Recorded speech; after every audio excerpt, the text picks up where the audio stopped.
Welcome back to the channel. It's episode number 27 of the Journal of the Scots Book Club. Thank you so much for clicking and being here as part of my book club where sometimes I read books, sometimes it's magazines or other things, just anything kind of going on in my life in terms of collectibles and all those types of things as well. So I'm expanding it, but it's officially the book club. It's episode 27, and this is a big shout out, even though I'm in my Master Builders shirt and I cleaned out my studio here. It's starting to look a little bit better. Still got a little ways to go, but today it's all about fantasy football. Football is back.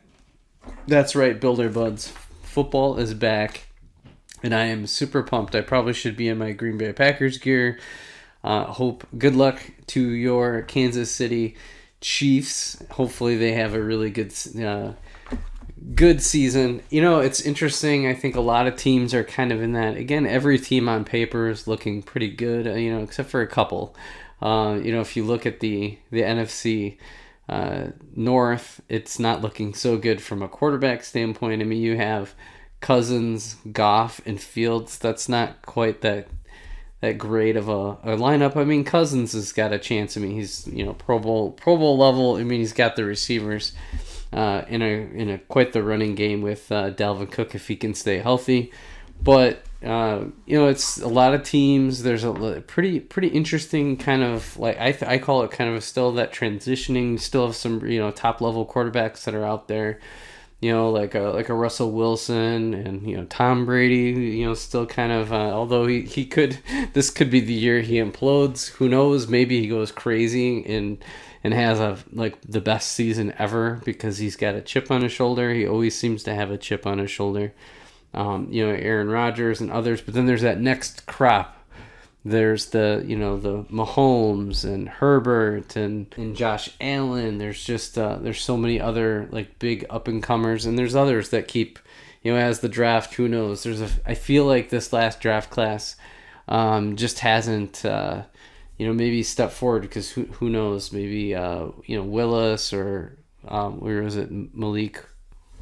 Is it Malik Willis? Man, I should probably know all this.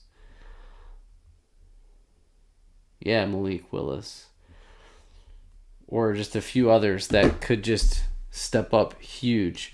But either way, biggest thing I always recommend, if you're in fantasy, grab a magazine. These are okay. I mean, online, one thing that's nice is it kind of, the online thing gets you really caught up. Some of the things that I really like as I'm going through it is this one has a Dynasty cheat sheet. At the back, this is the here. Let's do it. Let's do an official review here. It's the NBC Sports Edge Fantasy. I don't think I've ever really done the NBC version before. Oh, it's powered by Roto-World, so I've done those. Roto-World's pretty good. Yeah, now or never for McCaffrey.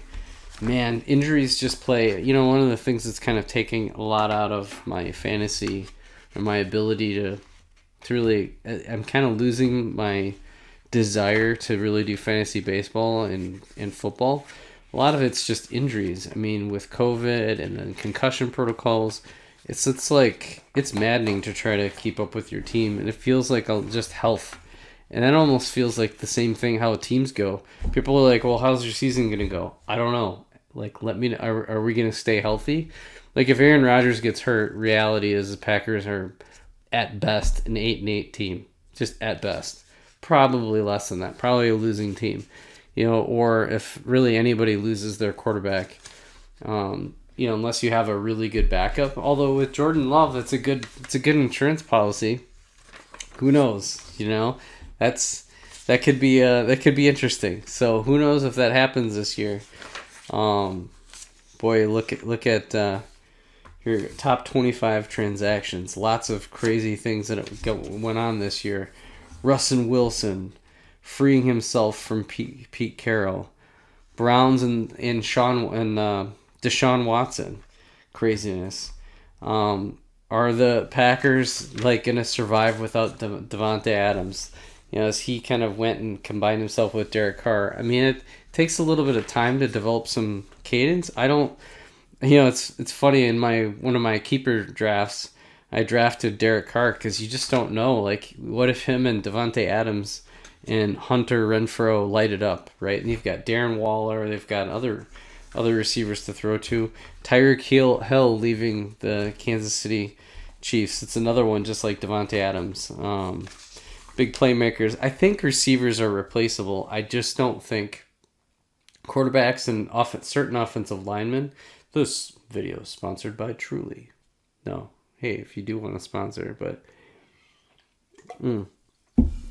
no sponsors here. Let's see, DeAndre Hopkins. Is he suspended? And then they got Marquise Brown. I don't know. There's so much change.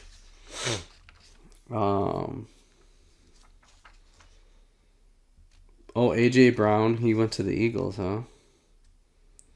But he's getting thrown by Jalen Hurts, so I think Jalen Hurts tends to run more. And then the Colts, they seem to like go for those veterans. They just had Phillip Rivers and then Matt Ryan, so I don't know. We'll see. I mean, the fact that Andrew Luck didn't work out really screwed them. I kind of feel like they would have been at least in the picture for a Super Bowl.